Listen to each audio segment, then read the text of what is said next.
సర్వేను బహిష్కరించమని మేము చెప్పట్లేదు, కానీ సర్వేకు వచ్చి ఒత్తిడి చేసి సమాచారాన్ని ఇవ్వాల్సిందని ఎవరన్నా అంటే మాత్రం వాళ్ళని బహిష్కరించాల్సిన అవసరం ఉన్నది, వాళ్ళ మీద కేసులు కూడా పెట్టాల్సిన అవసరం ఉన్నది.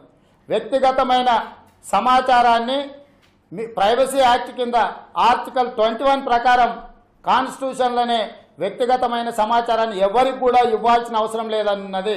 ఇన్కమ్ ట్యాక్స్లో భర్త సమాచారాన్ని భార్యకు, భార్య సమాచారాన్ని భర్తకు కూడా ఇవ్వద్దని ఉంది ఇన్కమ్ ట్యాక్స్ యాక్ట్ ప్రకారం. ఆస్తుల వివరాలకు సంబంధించి, బ్యాంకు ఖాతాలకు సంబంధించి ఇంత విస్పష్టంగా చట్టాలు ఉన్నప్పుడు ఎవడినో దారిన పోయే దానయ్యను మన ఇంటికి పంపించి నీకు ఏ బ్యాంకుల ఖాతా ఉంది, నీకు ఏ పోస్ట్ ఆఫీస్లో ఎంత ఉంది, నీ ఇంట్లో బంగారం ఎంత ఉంది, లేకపోతే నీకు ఎన్ని గదుల ఇల్లు ఉంది, నువ్వు ఏ గదిలో పడుకుంటావు, ఏ గదిలో ఉంటావు అనే సమాచారాన్ని ఎవడన్నా బుద్ధుండేటోడు అడిగేదేనా?